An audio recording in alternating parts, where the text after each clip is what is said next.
안녕하세요. 소방쌤입니다. 오늘은 소방학개론 두 번째 시간 제2절 화재 이론에 대해서 보도록 하겠습니다. 화재라는 것은 인간이 의도하지 않은 자연재해를 의미하고 고의로 불을 낸 것은 방화를 의미하겠죠. 이걸 우리는 화재라고 하며 소방시설을 이용해서 끌 필요가 있는 화학적인 폭발 현상 또한 화재라고 합니다. 화재의 분류 보도록 하겠습니다. 별 2개. 구분하고 종류를 같이 매칭해서 여러분들이 기억하시면 됩니다. 일반 화재를 우리는 A급이라고 하는데 목재, 섬유, 종유류에서 발생하는 화재를 우리는 일반 화재라고 보시면 됩니다. 불을 끄는 방법은 어떻게 하면 될까요? 그렇죠. 물을 뿌리면 되겠죠. 따라서 냉각소화로 소화한다라고 보시면 됩니다. 소화기에는 백색으로 표시가 되어 있고 적응 소화기는 포소화 설비나 주수, 즉 물을 뿌린 소화가 되겠습니다. B급 화재를 우리는 유료 화재라고 합니다. 가연성 액체 및 가스 화재라고 보시면 되는데 여러분들 주유소에서 발생하는 화재나 아니면 가스 폭발 화재가 여기에 해당이 된다라고 보시면 됩니다. 유료 화재 같은 경우는 물을 뿌리면 되나요? 안 되겠죠. 따라서 유료 화재의 경우에는 질식 소화가 효과가 있다라고 보시면 됩니다.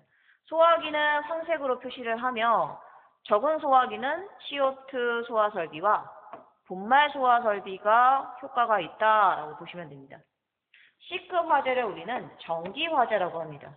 전기 기구에서 발생하는 화재를 의미하며 마찬가지 B급과 똑같이 질식 소화가 효과가 있다라고 보시면 됩니다. 적응 소화기는 CO2 소화 설비와 증발성 액체가 효과가 있다라고 보시면 됩니다. 소화기 표시 색상은 청색으로 보시면 되겠습니다.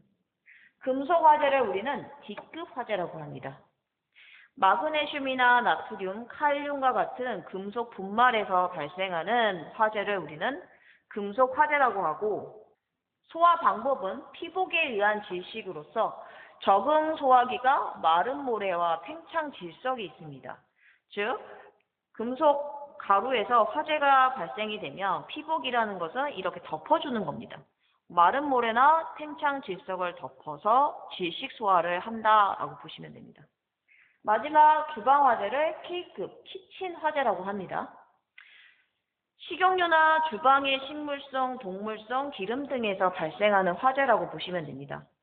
단순히 산소를 차단하는 질식 소화가 효과가 있는 것이 아니라 냉각 소화도 같이 이루어져야 되기 때문에 비누화 작용이 필요합니다. 비누처럼 화재 표면에 막을 형성해서 온도도 떨어뜨리고 산소도 차단해야지 소화가 된다라고 생각하시면 됩니다. 이 K급 소화기의 설치 기준이 있는데 주방이 25제곱미터 이하일 때는 K급 한 대만 있으면 됩니다. 하지만 주방의 규모가 25제곱미터를 초과할 때 규모가 있을 때는 이 K급 소화기 한 대에다가 분말 소화기를 같이 비치를 해야 됩니다. 혹은 자동 확산 소화기나 상업용 주방 자동 소화 장치가 필요하다라고 보시면 됩니다. 세 번째, 열과 열 전달에 대해서 보도록 하겠습니다. 열이라는 것은 물체의 온도를 변하게 하거나 물질의 상태를 변화시키는 에너지를 우리는 열이라고 합니다. 당연히 뜨거운 물체는 열을 많이 가지고 있겠고 뜨거운 물체와 차가운 물체가 서로 닿으면 어떻게 될까요? 열이 많은 뜨거운 물체 쪽에서 차가운 물체 쪽으로 열이 이동한다라고 보시면 됩니다. 이러한 열이 이동하는 방법에는 전도, 대류, 복사 세 가지 방법이 있다라고 보시면 됩니다. 이걸 우리는 열 전달이라고 하고 전도를 먼저 보도록 하겠습니다. 포인트는 직접적인 접촉에 의해서 열이 전달된다는 것입니다. 예를 들어서 뜨거운 국에다가 국자를 담가 두었을 때 조금 있다가 국자를 이렇게 풀려고 하면 어때요? 국자가 굉장히 뜨겁죠. 왜? 전도가 이루어졌기 때문입니다. 국자 쪽으로 열이 이동해서 국자가 뜨거워지는 현상, 이를 우리는 전도라고 보시면 됩니다. 차가운 물이 담긴 컵을 손으로 잡으면 어때요? 열 전달로 인해서 컵을 잡은 손까지 차갑게 느껴지게 됩니다. 이를 우리는 전도라고 보시면 됩니다. 확인 OX 문제, 열이 이동하는 방법, 열 전달의 종류에는 세 가지가 있죠. 전도, 대류, 복사이다. 맞죠? 동그라미. 뜨거운 국이 담긴 냄비에 국자를 담가 두었을 때 조금 있다가 국자를 만지면 어때요? 국자가 매우 뜨겁죠. 이를 우리는 복사? 아니죠. 직접적인 접촉이 있기 때문에 전도이다 라고 보시면 됩니다. 답은 X. 괄호 문제, 목재, 섬유, 종이류와 같은 가연물에서 발생하는 화재라고 했습니다. 이건 일반적인 화재이죠. 그래서 이를 우리는 일반 화재 또는 A급 화재라고 합니다. 물체 간의 직접적인 접촉을 통해서 열이 전달된다. 이걸 뭐라고 했죠? 그렇죠. 전도라고 했습니다. 대류 보도록 하겠습니다. 열을 전달하는 대표적인 방법이 대류인데 열 때문에 유체라고 했는데 유체는 기체와 액체를 포함하는 걸 우리는 유체라고 합니다. 이 유체가 위아래로 뒤바뀌면서 움직이는 현상이라고 보시면 됩니다. 여러분들 냉방기랑 난방기가 대류 현상에 의해서 차가워지거나 따뜻해진다라고 보시면 됩니다. 대류 현상은 따뜻해진 공기가 위로 가고 찬 공기가 아래로 내려가는 현상이라고 보시면 됩니다. 그러면 따뜻한 공기는 차가워지겠고 차가운 공기는 따뜻해지는 과정을 반복해서 열 평형이 이루어진다라고 보시면 됩니다. 실내에서 난로와 같은 난방기구는 그래서 아래쪽에 놓게 되고 에어컨 같은 경우는 위쪽에 놓게 되면 대류에 의해서 따뜻해지거나 시원해진다라고 보시면 됩니다. 세 번째, 복사의 대표적인 애는 태양이라고 보시면 됩니다. 태양은 열과 빛을 복사해서 지구에 전달을 하는데 이때 공기나 매질을 필요로 하지 않습니다. 즉 직접적인 접촉이 필요 없다라고 보시면 됩니다. 여러분들이 전구 옆에서 전구를 만지지 않아도 따뜻한 기운을 느낄 수 있습니다. 왜냐하면 전구에서 복사열이 나오기 때문이겠죠. 네 번째, 연기의 유동과 확산 속도 보도록 하겠습니다. 속도를 여러분들이 암기를 하셔야 되는데 별 2개 표시하시고 외우는 방법은 1, 2, 3으로 외우시면 됩니다. 수평이 가장 느리다라고 보시면 됩니다. 수평 방향으로 이동하는 연기가 가장 느리다. 1에 해당이 됩니다. 0.5에서 1m/s이고 다음은 수직 방향입니다. 2에 해당이 됩니다. 2에서 3m/s로 움직입니다. 가장 빠른 것은 계단실 내의 수직 방향인데 이때는 3입니다. 3에서 5m/s의 속도로 연기가 이동하며 확산한다 라고 보시면 됩니다. 괄호 문제 풀어보겠습니다. 따뜻해진 공기가 위로 올라가고 찬 공기가 아래로 내려가는 공기가 순환하는 현상을 우리는 뭐라고 했죠? 그렇죠. 대류이다. 화재 발생 시에 계단실 내의 연기의 수직 방향 속도가 가장 빠르다라고 했습니다. 1, 2, 3. 3에 해당이 되기 때문에 3에서 5m/s이다 라고 기억하시면 됩니다. 다섯 번째, 건물의 화재 성상에 대해서 보도록 하겠습니다. 건물의 화재 특성을 보면 화원의 불이 가연물에 착화가 되면 불이 붙으면 가연물에 서서히 진행하여 수직으로 가연물에 착화하는 것으로부터 화재가 성장을 하게 됩니다. 이러한 화재의 성장 단계를 우리는 4단계로 볼 수 있는데 초기 단계, 성장기, 최성기, 감쇄기 이렇게 4개의 단계로 구분할 수 있다라고 보시면 됩니다. 그런데 이 중에서 성장기가 가장 중요합니다. 전체가 화염으로 휩싸이는 그러한 현상을 우리는 플래시 오버라고 합니다. 이 플래시 오버가 일어나는 단계가 성장기이다라는 것을 여러분들이 꼭 기억하시기 바랍니다. 이때 화염이라는 것은 불화에다가 불꽃염입니다. 초기 단계는 발화 단계이기 때문에 백색 연기가 나오게 됩니다. 직접적인 화염은 없고 연기의 발생도 없습니다. 단지 연료가 열분해되는 과정이다라고 보시면 됩니다. 발화라는 것은 이제 불꽃이 보이는 단계이고 이 단계 이전에 가열 단계라고 생각하시면 됩니다. 확인 OX 문제. 초기는 발화 단계이다. 백색 연기가 나온다라고 했기 때문에 답은 5가 되겠죠. 성장기가 중요하다고 했습니다. 왜? 플래시 오버라는 현상 때문에. 이 플래시 오버는 실내 전체가 화염으로 휩싸이는 현상입니다. 백드래프트가 아니라 플래시 오버이다. 답은 X가 되겠습니다. 두 번째 성장기 보도록 하겠습니다. 별 하나. 발화 시점에서 플래시 오버까지를 우리는 성장기라고 보시면 됩니다. 화재의 상황 변화가 격렬하고 다양하게 변화되는 시기라고 보시면 됩니다. 최성기 보도록 하겠습니다. 별 하나. 실내 연기의 양은 적어집니다. 하지만 화염이 확대되고 계구부 밖으로 분출되는 가장 격렬한 시기라고 보시면 됩니다. 불완전 연소가스가 발생한다는 것은 검은색 연기가 발생이 된다라고 보시면 됩니다. 이때 복사열이 심하기 때문에 인근 건물로 화재가 번질 수 있는 상황입니다. 최대 열방출을 내는 단계이다 라고 보시면 됩니다. 감쇄기의 경우에는 연료를 거의 연소시키고 약간의 남은 연료가 타는 시기라고 보시면 됩니다. 따라서 계급으로 들어오는 산소의 양이 연료보다 훨씬 많다라고 보시면 됩니다. 최상기까지는 검은 연기가 발생이 되는데 감쇄기 때는 다시 검은색에서 백색이 된다라고 보시면 됩니다. 감쇄기 때 주의해야 되는 게 있습니다. 이때 다량의 공기가 갑자기 유입이 되면 백드래프트가 발생할 우려가 있습니다. 괄호 문제 풀어보겠습니다. 화재의 성장 단계 중 최상기에 대해서 물어봤습니다. 연기의 양은 당연히 작아지겠고 화염은 확대가 됩니다. 당연히 계급으로 분출이 되겠죠.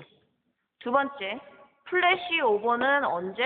그렇죠. 성장기 때 발생이 된다라고 보시면 됩니다. 세 번째, 목적 건축물과 내화 건축물을 비교하는 표를 보도록 하겠습니다. 별 하나. 목적 건축물의 경우에는 고온 단기형으로 보시면 됩니다. 아래 그래프를 보시면 짧은 시간 동안 온도가 급격히 올라가죠. 이 온도를 우리는 1100에서 1300도씨로 보면 됩니다. 이걸 우리는 최성기 온도라고 하고 화재 시간이 단기이기 때문에 30분에서 40분으로 짧다라고 보시면 됩니다. 앞에 고온은 최성기의 온도가 높다라고 보시면 됩니다. 플래시 오버 현상이 빠르게 일어난다라고 생각하시면 됩니다. 내화 건축물은 불에 잘 견디는 콘크리트 건물로 보시면 됩니다. 내화 건축물의 경우에는 저온 장기형이기 때문에 최성기의 온도가 900에서 1100도씨, 여기가 최성기가 되겠죠. 이 부분이 900에서 1100도씨이다 라고 보시면 되고 시간을 길게 두고 온도가 천천히 올라가기 때문에 장기형이다 라고 보시면 됩니다. 화재 시간은 2시간에서 3시간으로 길겠죠.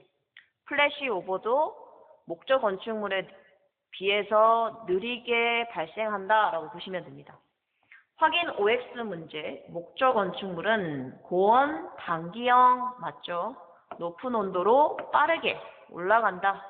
플래시 오버 현상이 당연히 내화에 비해서 느리다가 아니라 빠르겠죠. 답은 X입니다.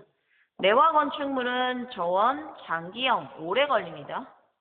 따라서 저온이기 때문에 최성기의 온도가 900에서 1100도씨로 목적 건축물에 비해서 낮다라고 보시면 됩니다. 답은 O.